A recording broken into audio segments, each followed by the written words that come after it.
Hello दोस्तों, मैं किरण वर्मा अध्यक्ष से अपने यूट्यूब चैनल पे आप सबका बहुत बहुत स्वागत करते हैं, वेलकम करते हैं और अभिनंदन करते हैं।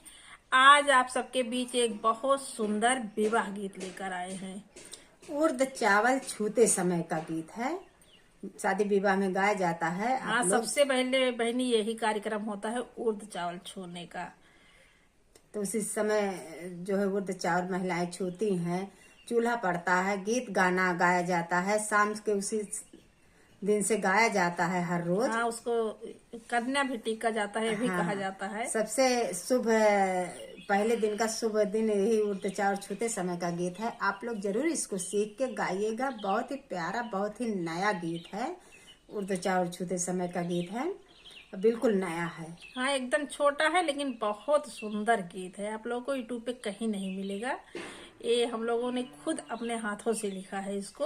आप लोग सीख के इसको जरूर फुलवाच कीजिएगा और आशा करते हैं आप सबको बहुत ज्यादा पसंद आएगा, क्योंकि सबसे पहले का गीत सब लोग सोचते हैं कि क्या चीज ऐसा सीखे किसी चैनल पे मिल जाए कि सबसे पहले गीत गाएं।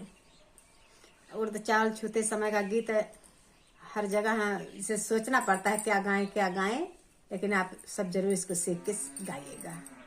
तो आइए सुनाते हैं आप सबको।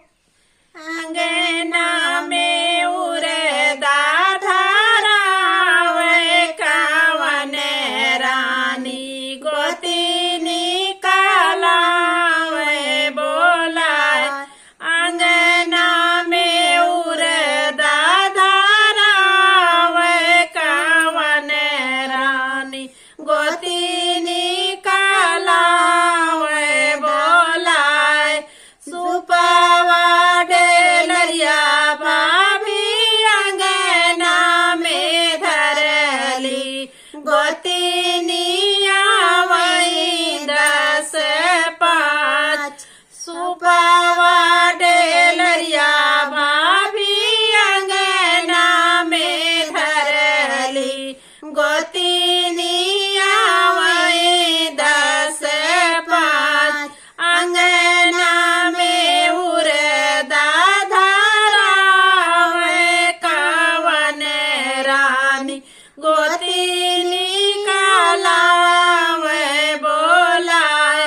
सुपवा डेलरिया भाभी अंगना में धरली गोतिनिया वही 10-5। सुपवा डेलरिया भाभी अंगना में धरली गोतिनिया वही 10-5। हमारे ने घरा बड़ा बेटा के बियाहवा उड़दा छुअते कुछु गाँव।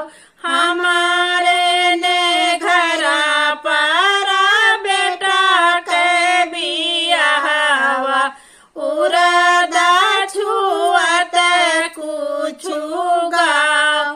5 गोतिनी मिलजुल उर्दा ढहरावे गाँव मंगल गीत।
बढ़े तोहरा घर परिवार, जुग जुग बना रहा तोहरा दुलरुआ, बढ़े तोहरा घरिवार, जुगे जुगे बना रहा तोहरा दुलरुआ, बढ़े तोहरा घर परिवार। बहुत ही सुंदर, बहुत ही प्यारा गीत है, बहुत सरल है। आप लोग जरूर सीख के इसको गाइएगा। कमेंट में जरूर बताइएगा हम लोगों का ये गीत आप लोगों को कैसा लगा। फिर मिलेंगे आपको अगले गाने में, तब तक के लिए धन्यवाद।